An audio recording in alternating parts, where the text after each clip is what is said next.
अस्सलाम वालेकुम नाज़रीन। जैसे कि आप सभी जानते हैं कि उर्दू जो एमपी-टेट का उर्दू है, वो 120 नंबर का है, ठीक है? और इसी रिलेटेड जो है इसी से रिलेटेड जो है स्टूडेंट का कमेंट आया है कि सर कौन-सा बुक लें, कौन-सा अच्छा होगा, तैयारी किस तरह से करें? तो आज मैं इसी विषय पर चर्चा करूँगा कि किस तरह आपको तैयारी करना है और किससे कौन-सा बुक लेना है और इसी तरह जो आपको इसी विषय पे आपसे हम बात करेंगे।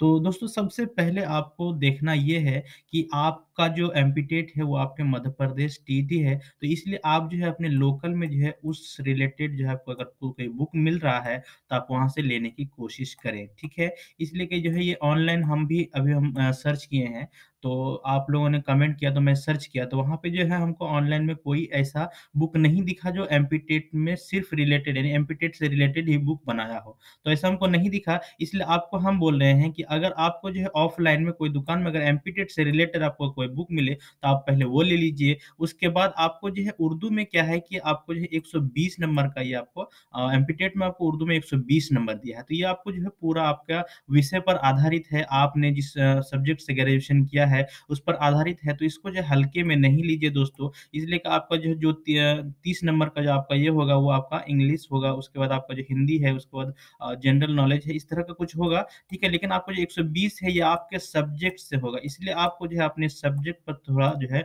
मजबूती बनाना है और मजबूती बनाने के लिए आपको जो है सबसे पहले जो एनसीईआरटी का बुक जो है आपको उर्दू बुक पढ़ लेना है, ठीक है? उर्दू बुक में आप क्या करेंगे क्लास 9 का, 10th का, 11 का और 12th का जो है उर्दू बुक ले लेंगे और उनको पढ़ लेंगे। अगर नहीं लेंगे तो इसको जो है आप ऑनलाइन डाउनलोडिंग करके पढ़ सकते हैं, ठीक है? और रही बात अगर कि आपको अगर आपके ऑफ़लाइन यानी आपके अगल-बगल में आपके ऑफ़लाइन दुकान में अगर आपको नहीं मिल रहा है, तो मैं आपको सजेस्ट करूँगा कि कौन-सा बुक आपको लेना है, कौन आपके लिए बहुत बढ़िया है। तो आप जो है इस एनसीईआरटी को जो है बहुत ध्यान से पढ़ लेना है। ये आपका जो है अदबी असनाफ़ पर जो है आप मुकम्मल आप पढ़ लेंगे, तो उर्दू का जो है आपका तारीख़ हुआ, उसके बाद उर्दू में जितना भी मुसन्निफ़ हैं, उनके नाम, उनके बाद उनका जो जो भी उन्होंने लिखा है, वो सब चीज़ जो है याद कर लीजिएगा। उसके बाद आपको जो है ये सब चीज़ को जो याद कर लेना है इस सब किताब से। यहाँ पे आपको 9, 10 और 11, 12 की किताब में जो आपको ये सब चीज़ मिल जाएगा, जो भी आपको जो है अदबी तारीख में उर्दू की अदबी तारीख में उर्दू की आगाज़ से लेके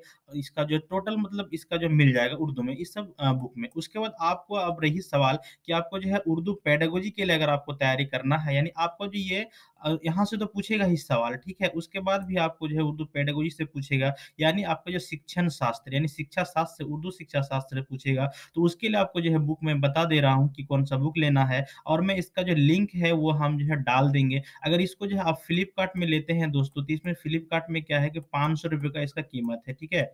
इसको अगर लेते हैं फ्लिपकार्ट से तो ₹500 का कीमत है और इसी चीज़ को अगर आप जो है अमेज़न से लेते हैं तो इसका जो ₹300 है, ठीक है? तो आपको जो अच्छा लगेगा वो आप लेंगे। मैं दोनों का लिंक जो है डिस्क्रिप्शन में डाल दूँगा, आप वहाँ से परचेज़ कर लेंगे, ठीक है? और जो है यहाँ पे देखिए दोस्तों आप चैनल को मेरा सब्सक्राइब कर लीजिए, यहाँ पे पहली बात तो मैं यही बोलूँगा, इसलिए कि आप लोगों के लिए मेहनत करके वीडियो बना के लाता हूँ, तो ज़रूर से ज़रूर सब्सक्राइब जो बनता ही है। तो यहाँ पे आपको चलते हैं फिर यहाँ पे कि उर्दू पेडागोजी से रिलेटेड आपको जो ये बुक है, ये बहुत ही अच्छा लगा हमको इसलिए कि यहाँ पे जो है आपका जो एमपी-टेट का सिलेबस है, उसी हिसाब से जो है यहाँ पे टोटल चीज़ को यहाँ पे कवर किया गया है, ठीक है? तो उस हिसाब से ये हमको बेस्ट बहुत बुक लगा। इस बुक का नाम है आपका उर्दू ज़बान और उसूल तदरीस नाम है इसका, ठीक है?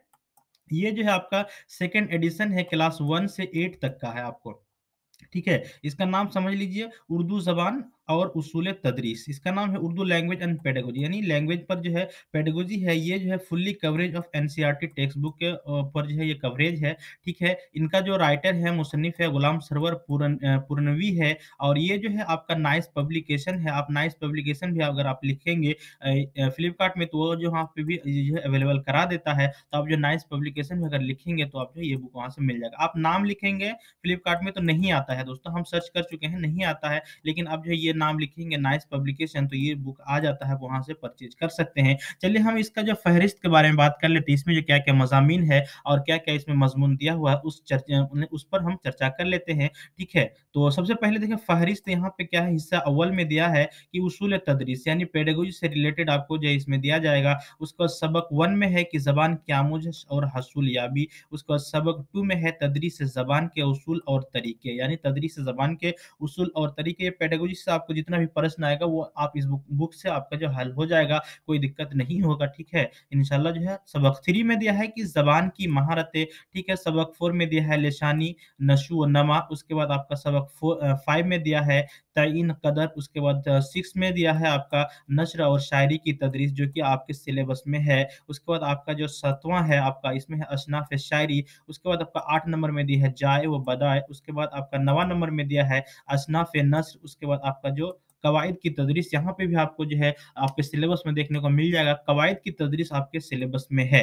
तो ये बहुत ज़रूरी है, यानी बहुत सी जो है इसमें मिल रहा है आपके एमपी-टेट सिलेबस में, ठीक है? उसके बाद आपको दिया है कंप्यूटर सबक 11 में, उसके बाद हिस्सा 2 में अब आ जाते हैं। हिस्सा 2 में दिया है कि उर्दू ज़बान और कवाइद। सबक 1 में उर्दू ज़बान और कवाइद, उसके बाद आपका जो सबक 1 में दिया है कि उर्दू ज़बान की इब्तिदा से मुताल्लिक़ चंद अहम नज़रियात, यानी उर्दू ज़बान की जो इब्तिदा से मुताल्लिक़ जो है चंद अहम नज़रियात, उसके बाद फ़ुक़रे, उसके बाद जुमले, उसके बाद कवाइद उर्दू, लफ्ज़ और उसके इक़साम, उसके बाद बनावट के एतबार से इसम की इक़साम, ये सब जो है आपको कवाइद में मिल रहा है। तो ये आपका यानी इसमें आपका जो एमपी टेट सिलेबस में कवाइद है, तो वो आपको यहाँ पे मतलब काम आ सकता है, ठीक है? उसके बाद आपका जो 6 में है इस्म मुश्तक़ की किस्में, फ़ेल, उसके बाद ज़माने के लिहाज़ से फ़ेल के इक़साम, उसके बाद हुरूफ़ के इक़साम, उसके बाद है ज़मीर, उसके बाद सिफ़त है, उसके बाद जिन्स के लिहाज़ से इस्म की इक़साम, उसके बाद आपका जो है तादाद के लिहाज़ से इस्म के इक़साम, उसके बाद हम माना अल्फ़ाज़ या मुतरादिफ़ात, उसके बाद आपका मुहावरात है, उसके बाद है ज़रबुल अमसाल कहावतें, ये भी आपको जो सिलेबस में है, हम आवाज़ या मुतशाबहा अल्फ़ाज़, उसके बाद आपका साबिक़े और लाहिक़ ये भी आपका जो सिलेबस में है।